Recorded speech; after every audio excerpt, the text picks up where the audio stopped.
Unspeakable joy is where we've been for a few weeks, is where we're going to continue for a few more weeks. It's there because we're in the book of Philippians, and what we know is that God has spoken about joy. He's spoken about it a lot in the scriptures. In the book of Philippians, if you haven't read it already this summer, I want to encourage you, read it, highlight it, look at all those verses about joy and the source of joy and the truths of joy, because this is where we are in the book of Philippians, talking about what God has spoken about joy, because He wants us as His children.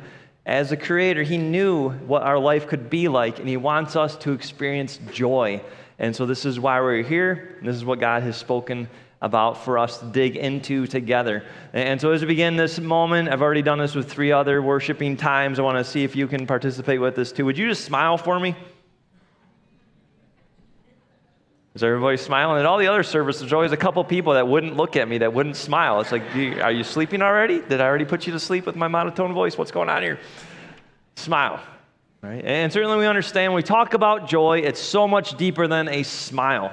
Right? We've already understood what God says in His Word. Right? Joy comes from the soul. It resides in the soul. It's a celebration within that sometimes can be unspeakable, but yet we're speaking about it because it needs to be spoken about. Right? Joy is deep. It comes from within. And so the hope is that God's going to share some truths with us that can unlock joy even more in our lives. Not just about us, but today is actually going to be about bringing joy in other people's lives as well. And so as we get into this, Philippians chapter 2, I believe it's verse 12, starting there, all the way through the end of chapter 2. And so go ahead and read your Bibles later on today. We're not going to cover the whole thing, but there's a lot of truths that we could share. And I want to share two insights, compelling insights as we begin this moment. That we're going to get into examples that Paul shares about joy givers in Philippians chapter 2 and learn more about joy. But the first thing that sticks out, and maybe you've read Philippians chapter 2, every time I do a Bible study, we always got to spend some time on this. What does it mean to work out your salvation? That's what Paul says, work out your salvation.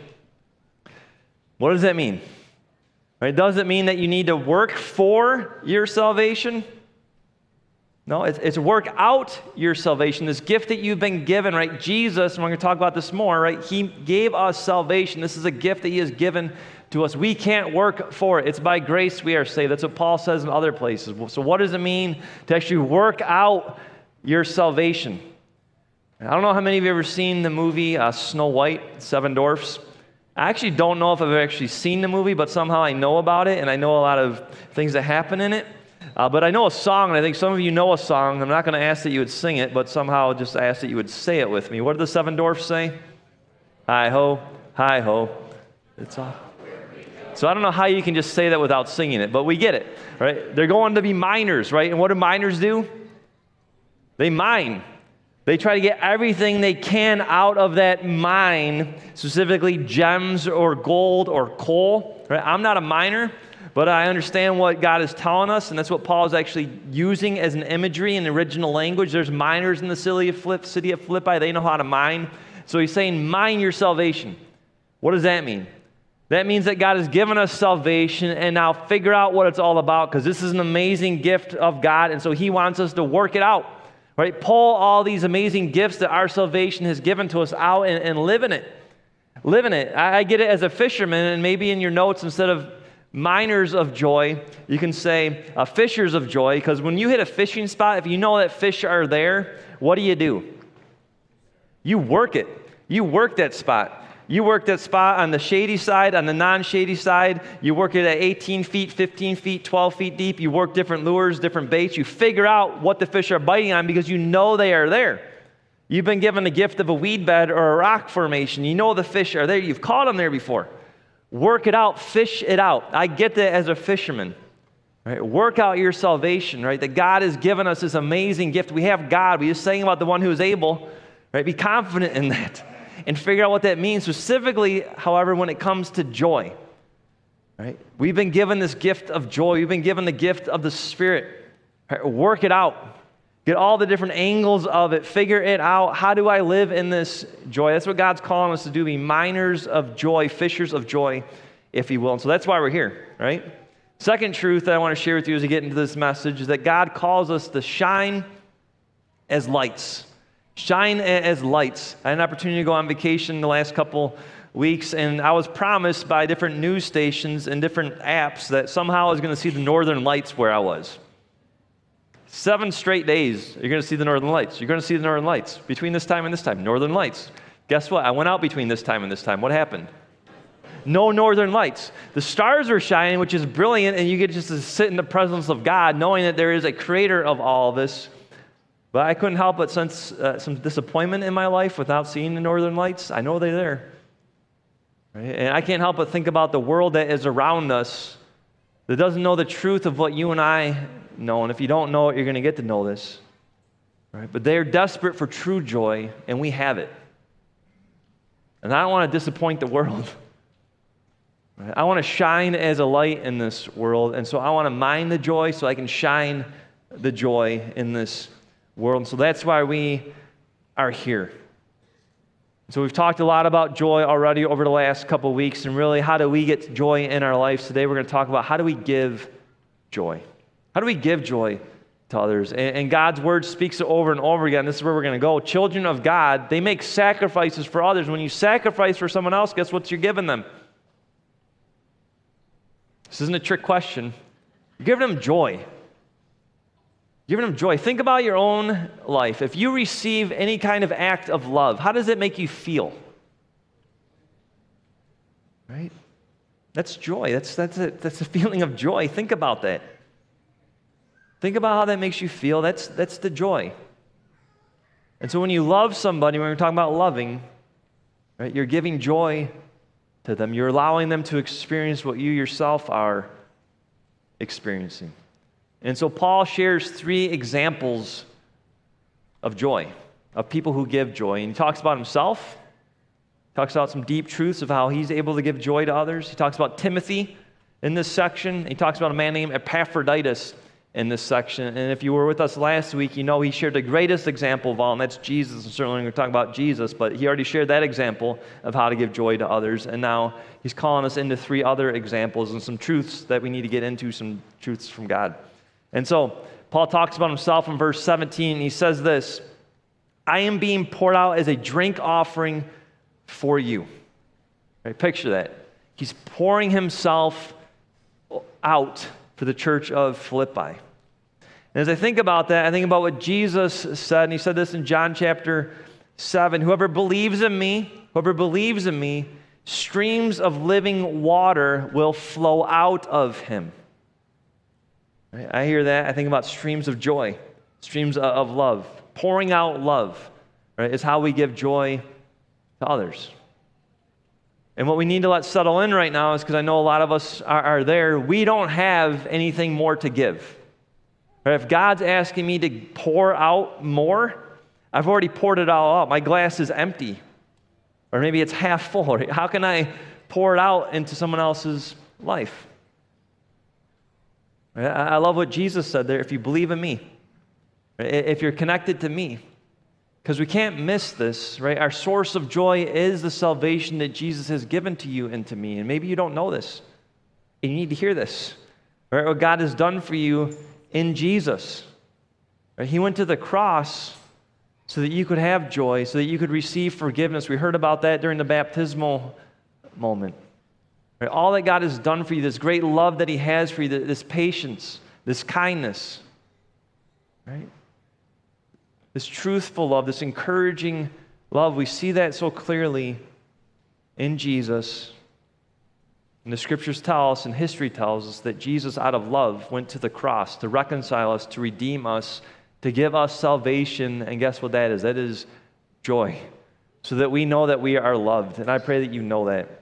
Because what we understand here is forgiven people forgive, right? Love people love, and joyful people will give joy to others. And so we need to continue to come back to this moment, to this truth. If we want to pour out love, we need to keep receiving love from him. Oliver and I had a fishing moment this past week, and guess what happened? We ran out of bait. That was a good thing, because we're catching fish. We're slamming the fish. We're working the spot, right? And so what happens when you run out of bait? You got to go get more bait. Right? That's what you got to do. So what happens when you run out of joy? You got to get more. And thank God that we don't have to pay $5 for a dozen worms. We don't have to pay for our joy. Jesus has paid it all, right? He's given that to us.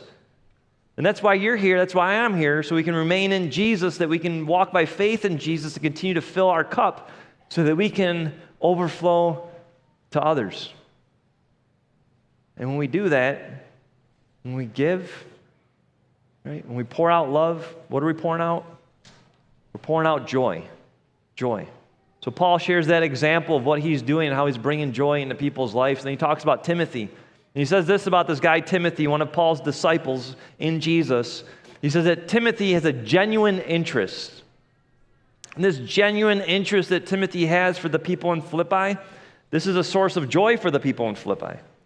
What does that mean that he's genuinely interested in them? Right? How many of you know a genuine person? Right? In the way that we term genuine. A real person, right? An authentic person, right? He's genuine.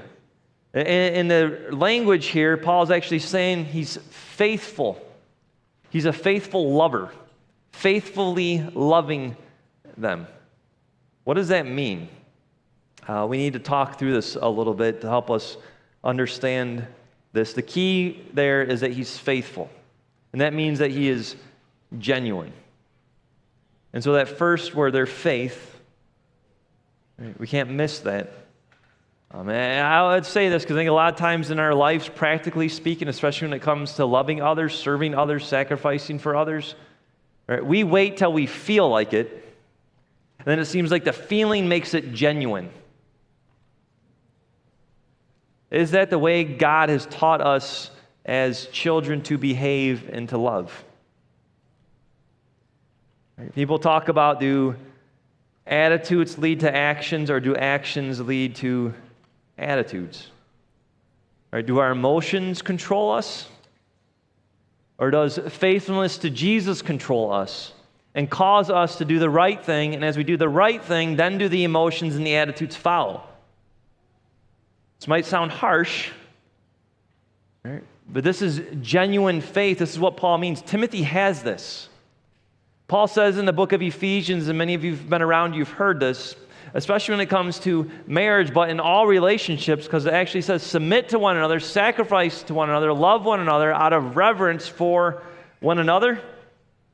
That's not what it says. Out of reverence for Jesus.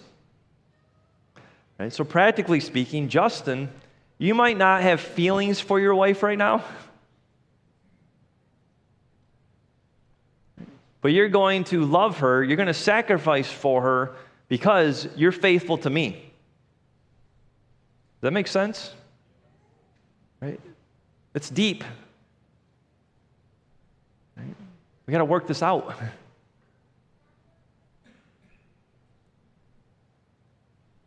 I care about you because I care about Jesus.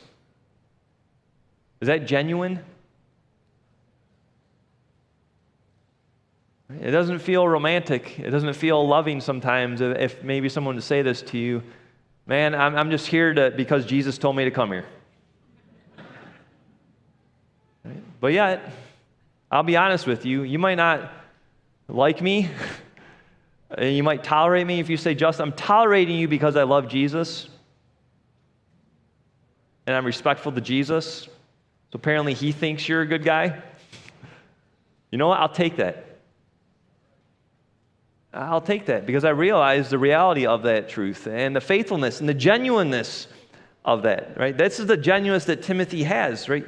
He genuinely cares about the church in Philippi because he genuinely is a faithful person to Jesus. And so his faithfulness to Jesus, his obedience to Jesus causes him to be genuine. If we're having a hard time understanding this, maybe this fishing thing will help make sense. I don't know how many of you like fishing. How many of you have good feelings about fishing? Here's what I want to tell you. If you go fishing with me, you will have good feelings about fishing. Just kidding. That's probably not true, but that's how this works, right? Just do the right thing, and the feelings follow. Do the right thing, and the feelings follow. Do the right thing. Love. And guess what? That lovey-dovey feeling, it's going to be there. And certainly you can't dismiss emotions from everything, but that's how our faith guides us into loving others. A genuine interest. bringing joy to others when you're genuinely interested in them. Right? That brings joy, and we're genuinely interested in them because we're genuinely interested in Jesus, and as we love God, we love our neighbors. Epaphroditus. It says this, Paul says he risked his life. He risked his life. Right? We'll call that sacrificial loving. This is the example, someone who risked his life for somebody else so that they would have the joy of the Lord. Right? What's interesting when it comes to fishing, and I told the other services that I'm not going to use fishing illustrations for a couple weeks because it feels like I'm using them all right now. But when I, as a fisherman, if there's a storm around or something like that, and if I can take the risk in the midst of that storm not to get struck by lightning or toppled, right? And certainly I need to be wise. You know what happens? You can tell my dad, who slept in a couple weeks ago because he thought there was going to be a storm on the water, and he thought that storm was going to take us out of fishing. You know what happened that morning when I still went out? I'll show you some pictures if you want to see the fish that we caught. You know what happened the other day when I was with one of my kids on a sea-doo, and there was storms 7 miles away on Lake Huron, and there were storms 2 miles south on land, and somehow we were in the midst of it. Fishing happened. That's what happened, right? Risking. Right? Risks is worth it.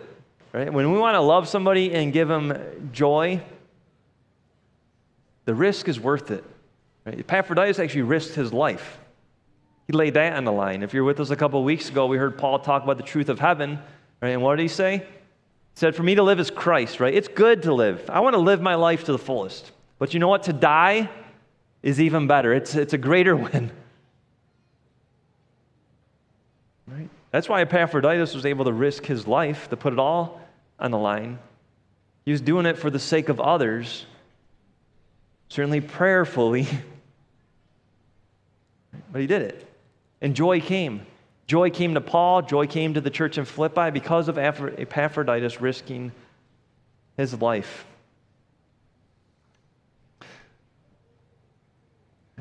We hear these truths, and I want to remind us of this. Right? We're called to be those who pour out love, right? Those who faithfully love, those who sacrificially love, right? Please don't forget Jesus. Right? Jesus poured out his life. Right? He poured out his life as an offering on the cross for us. Right? He gave everything he could, his life. Right? He was faithful obediently to his Father. When he didn't feel like going to the cross, and Gethsemane tells us that, his feelings didn't dictate him going to the cross. What dictated him going to the cross? His faithfulness to the Father took him to the cross, and it was the joy set before him that he went to the cross. And then he just didn't risk his life, he gave his life. Right? That's our Jesus. That's the one that we follow. And so we hear this truth, we dig into Philippians, we meditate on the truths in Philippians, and the question ultimately is this, is what does God want you to do with this? What does Jesus want you to do with this message, with these truths? And even more pointed, right, who is it that Jesus is calling you to serve this week to bring them joy? Well, we can pray for people to have joy, but sometimes we can be the answer to that prayer as well. And we do that by serving, so who is it? What holy moment's going to take place today where God says, that's the person, this is the opportunity, and then tomorrow, and then Tuesday, Wednesday, who can we bring joy to? And how can we do that? Right? Maybe it's some quality time with that person. Right? Making a sacrifice of time. Just spending time with them, sitting with them, doing something with them. Maybe it's an act of service, right? A chore of some type. Get your hands dirty for that person. Right? Maybe, right, it's just some sacrificial words. Right? I love what Paul says in this section of Philippians. He says, do everything without complaining or arguing or disputing. I'll ask you this, when we talk about joy, does complaining ever bring joy to anybody? Does disputing or arguing ever bring joy? Right? So maybe God's calling us in a conversation with somebody, just bring words of encouragement into the conversation and bless them with that. Sacrifice, which just sounds silly, but sacrifice complaining or arguing for the greater good, words of encouragement. Right? Words about good stuff. Maybe it's a gift. Right? A careful gift that's practical for somebody in their life. I don't know who that is. I don't know what that is, but I know that God's calling each of us to bring joy into somebody else's life. And I have no doubt in my mind that loving somebody, serving somebody, making sacrifices for somebody is the way that God has wired his creation for people to experience joy.